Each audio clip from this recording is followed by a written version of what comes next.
At Hanelet Abencenia, may mensahe para sa pinakamatapat na kaibigan ni dating Pangulong Duterte. Ang detalye ng balita, alamin natin kay Kapatid Jason Rubrico. Hindi pinalagpas ni Hanelet Abencenia ang pagkakataon na magpasalamat sa isang kaibigan na hindi kailanman tumalikod kay dating Pangulong Rodrigo Duterte. Isang kaibigan na nananatili sa kanyang tabi, lalo na sa gitna ng matitinding hamon. Ang taong ito ay walang iba kundi si Pastor Apollo C. Quiboloy, isang tapat at matagal nang katuwang ni Pangulong Duterte sa maraming laban at pagsubok sa buhay. Sa kabila ng lahat ng pagsubok, nanatili si Pastor Quiboloy sa tabi ng pamilyang Duterte, isang tunay na halimbawa ng pagkakaibigan na sinubok at pinatibay na ng panahon. Of course, a good friend of ours. Pastor, dagang salamat kay, you know, you were the first casualty. Kita gyud mi gyud sa kapag daog-daog. But gingnan gyud nako siya.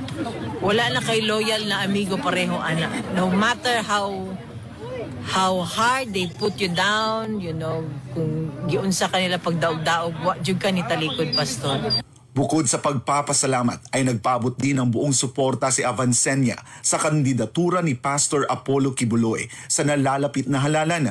Hinimok niya ang mga Pilipino na pagkatiwalaan at suportahan ang mga layunin at prinsipyo ng butihing pastor sa kanyang pagtakbo sa Senado. And I know, God willing, you will make it. And I'm asking all the Filipino people to please support Pastor Apollo Quiboloy. Daghang salamat. WDP. Straight yung WDP. Ngano magkamali pa man ta o magsalig o kuan ba nakita man ta.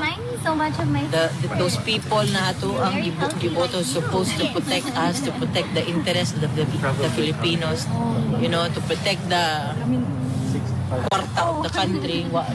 Nanawagan din si Kitty Duterte, ang bunsong anak ni dating Pangulong Duterte sa publiko, na magbigay ng buong suporta sa buong PDP laban at bumoto ng tuwid sa darating na eleksyon.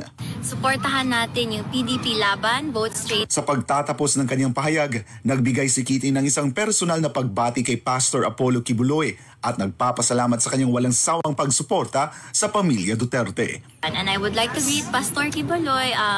Hi Pastor, sana malala mo pa ako. Kasi since maliit ako, syempre, so mabuhay kayo. Para sa Diyos at sa Pilipinas kumahal, ako si Jason Rubrico, SM9 News.